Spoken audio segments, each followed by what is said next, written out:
A multi-dimensional array can be thought of as an array of arrays, or an array of arrays if it's a three-dimensional array.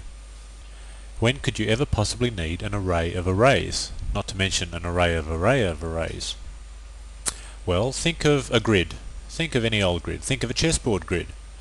When you've got 8 squares horizontally and 8 squares vertically, now you might want to keep track of all 64 pieces on the chessboard. Now you could, if you wanted to, create a single array of 64 elements, or you could create a multi-dimensional array, an array of 8 things, and each one of those things is an array of its own of 8 elements. So in other words, you'd have an array of 8 arrays of 8 elements, giving you 64 in total. Let's have a look in the source code and see how that works. This is multi.c in chapter 6 folder. I thought I might just build that exact example. Let's have a look at how multi-dimensional arrays are declared.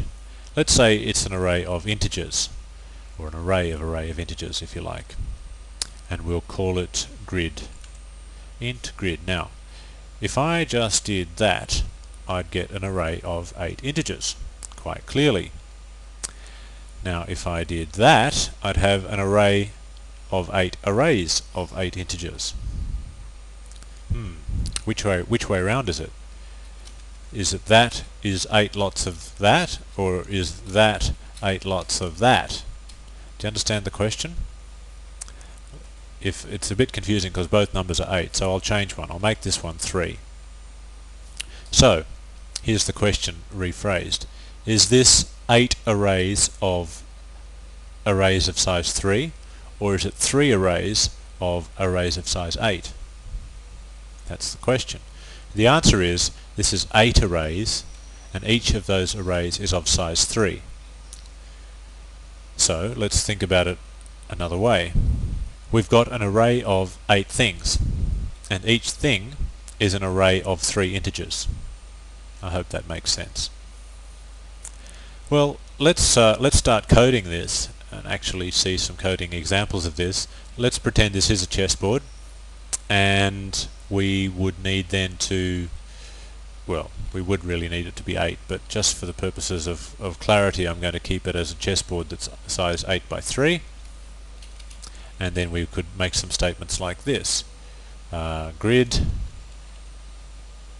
0, 0. Now that's obviously one of the corners. That's the first element of the first element of the grid, if you like. So is it the top left or the bottom right or the top right? Well, that's up to us to decide. We can say, well, okay, that's going to be top right. No, that's silly. Let's make it top left. Okay, so we can say in the top left we are storing a 1. Now 1 might represent, say, a rook, and then we can say grid 0, 1, and that might be a horse, so that might be a 2. You could obviously change this, and we could say, well, make it a char, and then those could change to rook and horse, and so forth. And we can continue on like that as long as we like. Now let's say that we wanted to initialize every single element of the array, all 24 of them. We may not want to do it one by one like that. Instead we could create a for loop. We could say for I equals 0, I is less than 8, I equals I plus 1, and now for j equals 0, j is less than 3 this time. So this is the inner loop that we're now working on. There's only 3 elements in this inner loop, which sounds right to us because we've got an array of 8 things and each thing is 3 chars in size. So I'll put them back to integers. And then j equals j plus 1. And we want to initialize it. We might do it like this. Grid I j equals 0. And that's a very standard piece of C code. That's initializing a two-dimensional array, and that's what you'd need to do. The only tricky bit is making sure that you get the I and the j round the right way. You wouldn't want to put the j here and the I here, because it would go all wrong. So putting it back to the correct way, how do we know that that's in fact right? Well, j is in the second spot and j is going up to 3. And we can see here that the second spot goes up to 3 while the first spot goes up to 8. So I goes up to 8, so I goes into that box. So there's a very simple initialization for you. Let's say we decided that this program is going to be a little bit more sophisticated. Let's make this program actually useful. Let's make it print out for us a times table.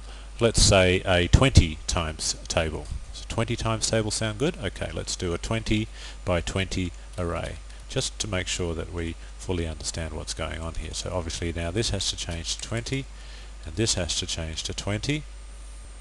Okay. And what's going to be in each spot? Well, in the very first spot, we're going to have 1 times 1. Okay, fair enough. So what is 1 times 1? Well, it's really, in this case, I times j. Except, if you recall, that I and j are starting at 0, they're not starting at 1. So it's actually I plus 1 times j plus 1.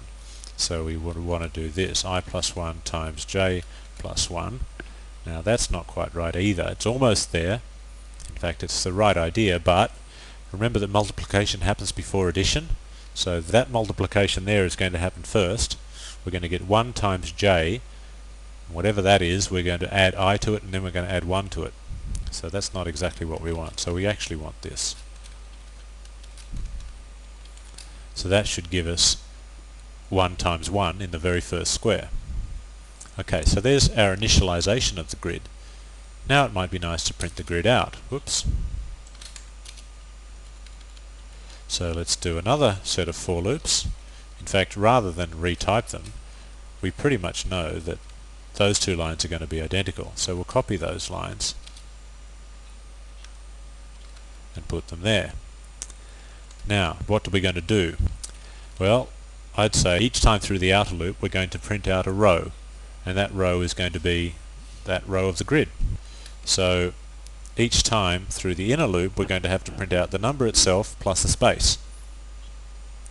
So let's try that. We're going to do a %d and then a space, and then then that's going to be the number what?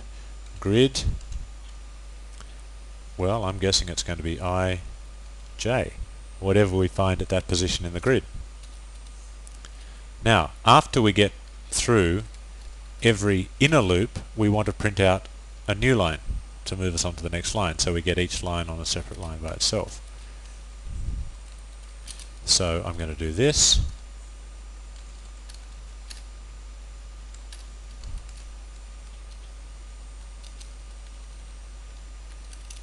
Okay. So in the outer loop we're going to do all of this 20 times. We're going to do those three things 20 times. So we're going to print out whatever the line of that particular grid happens to be, and then we're going to end it with a new line. So let's see if that works. I guess before we start we probably should invent the variables I and j. They're going to be necessary. Int I, j, separated by commas. They don't need to be initialized because they get initialized here and here. Okay, and let's give that a go.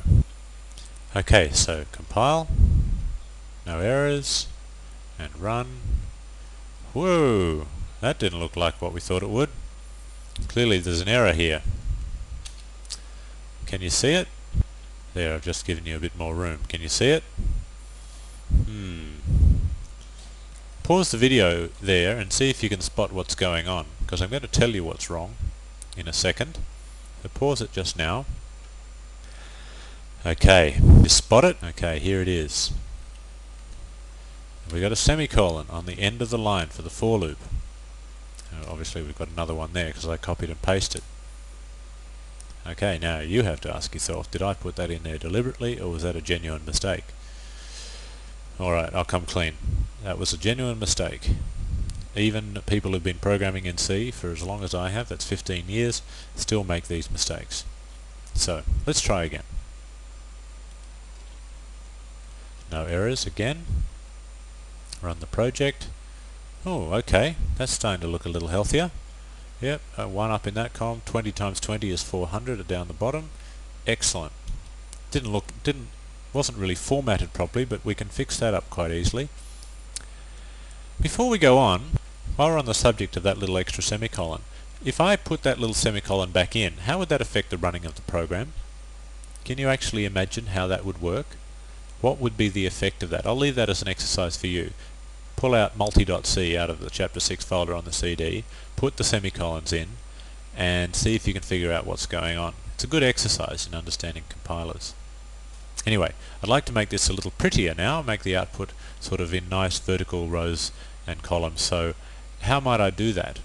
Well, what I want to do is I want to make sure that this number here is printed out in exactly 3 spaces, no matter what.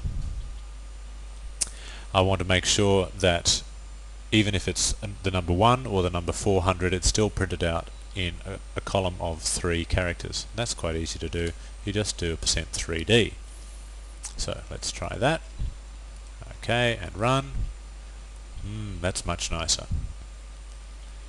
However, we're getting an extra blank line here, and the reason for that is this is an 80 character screen here. From there to there is 80 characters, and we're using every one of those 80 characters, and then we're putting in a new line. So it's wrapping an extra line around. If you can't figure out what I just said, don't worry about it. It's not particularly important. But I'd like this to be a little prettier. I'd like it to work properly. So let's, instead of doing 20, let's do say 18. We'll make it an 18 times table. Okay, let's just change that. I'll do that myself rather than waste all your time. Okay, back again. I've changed the 6 instances. 1, 2, 3, 4, 5, 6. Let's try it again. And we'll run it.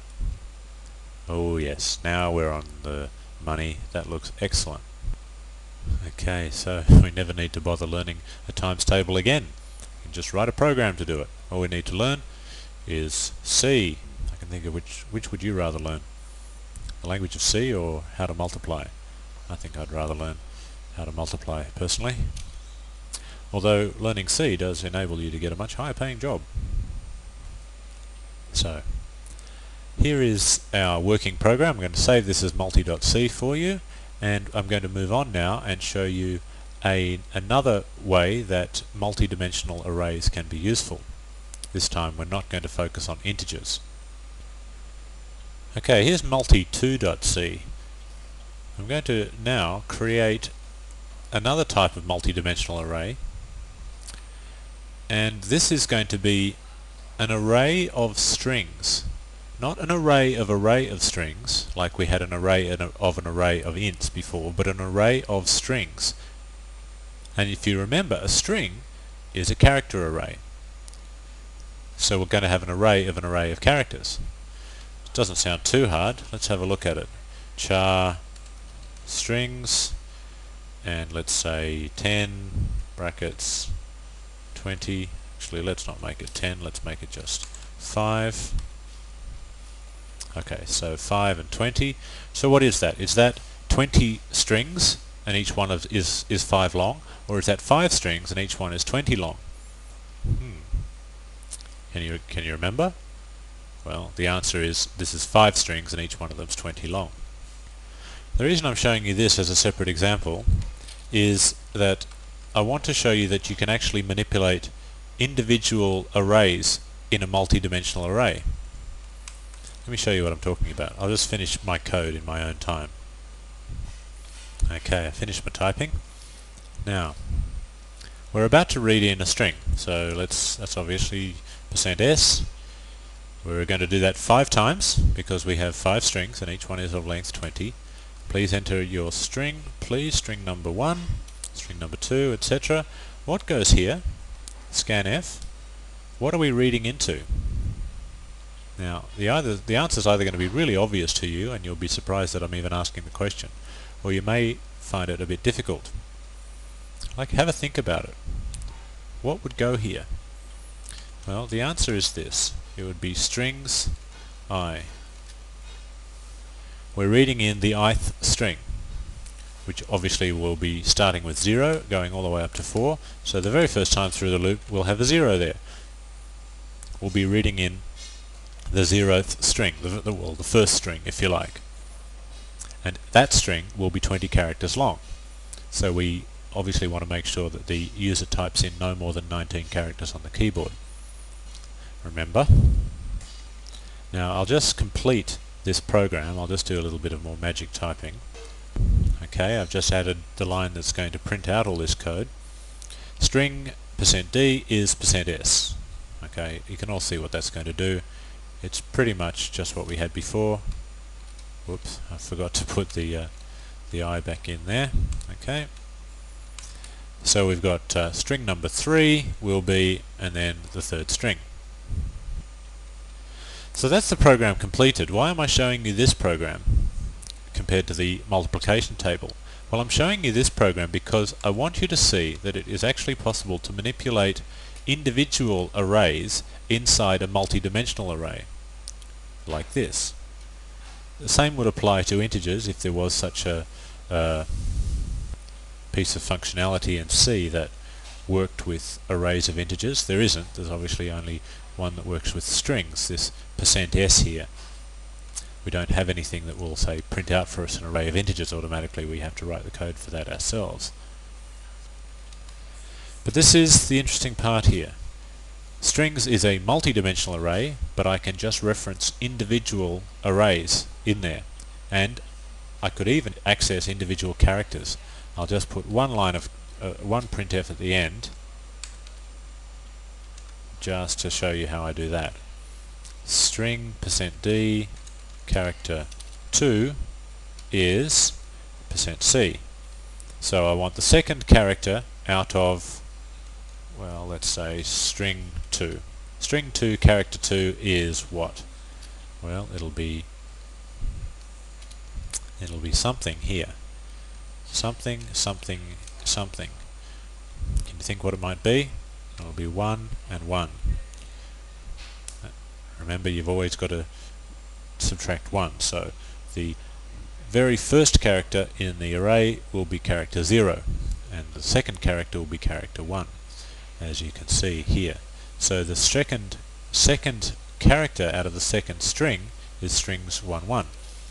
If I wanted to make it string 4 character 2, I would have to do it like this. Just verify in your head that that is exactly what it's supposed to be, and we'll compile and run this. So compile, no errors, run, please enter string 1. Okay, hello there, name mark, can't even type my own name, hello there, name mark virtue, hello there, name mark virtue. Okay, that worked. Now string 4 character 2 is A. Is that correct? There's string 4 character 2 is an A. Excellent, so that's working. So that's the second and final example of multi-dimensional arrays. This is saved as multi2.c.